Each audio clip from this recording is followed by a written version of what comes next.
When my wife and I started dating, one of the first things that we did in our first year was that we invested that first year in prayers.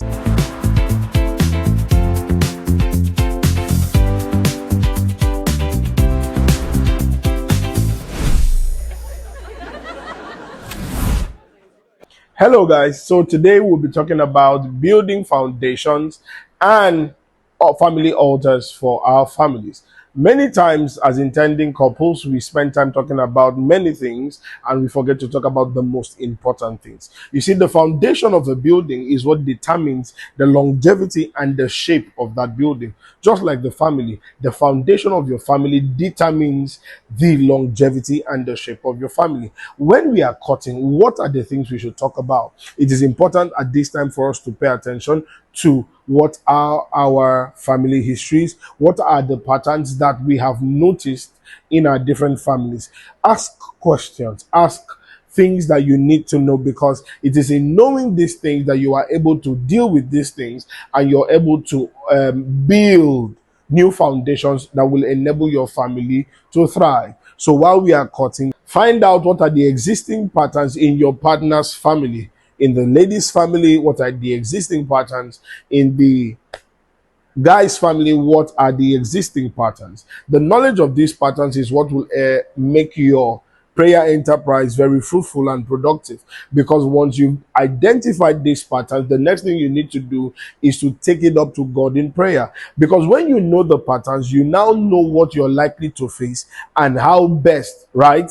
And how best to conquer them. You know, in the book of Genesis, there was something that that Bible clearly stated. God called Abraham and asked him that he should leave his father's house, he should leave his kindred to a land that he will show him. So every time a family is about to begin, what is designed to happen is that new foundations are supposed to be built. However, we cannot build the new foundations without understanding clearly how the old one looked like. So while we are cutting, or when cutting, it is important for us to know what are the things that are obtainable in your family. For example, when my wife and I started dating, one of the first things that we did in our first year was that we invested that first year in prayers. Not that we prayed every day for 1 year, but we had days where we prayed. But before we engaged in prayers, we had to have a conversation, and the conversation was simple. What are those things you have observed in your family that you do not like,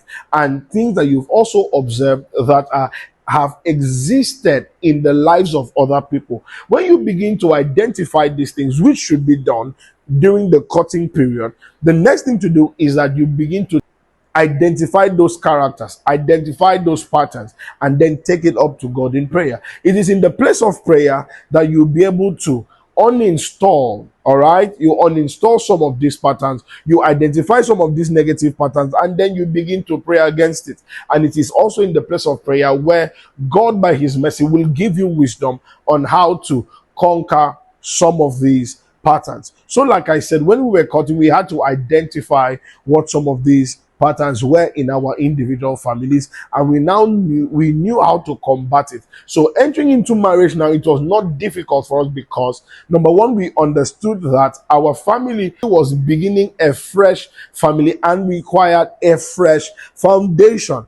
And the next thing we discovered was that it was important for us to also build and raise altars for our families. So beyond discovering what the patterns are, another important thing to do is to build altars. If you look at the life of Abraham, you realize that for all the locations Abraham pitched his tent, one of the important things that he did was that he built altars there. And when Abraham died, we saw the same patterns replicate itself in the life of Isaac. Wherever Isaac went, Isaac built altars. So it is important that after we've discovered what these patterns are and what the characteristics of our own families are, it now becomes important for us to discuss, talk about these things, and how we can shift away from them. And this must be done prayerfully, because after you have identified these patterns, the next thing to do is take it up in prayer. Most times we spend the first year talking about wonderful things, the romance, the love, butterflies in my belly, and all of that. As nice and as beautiful as the sound, it is not what matters. there are weightier things that matters. And when you have not secured the foundation of your family, it becomes very difficult for your family to thrive, because the storms will come, the challenges will come. But what enables you to weather the storm and conquer these challenges is an understanding of where you are coming from. So when you see those patterns try to repeat themselves, because you had already premeditated that these are possible outcomes in your family, you now have systems and strategies to conquer them.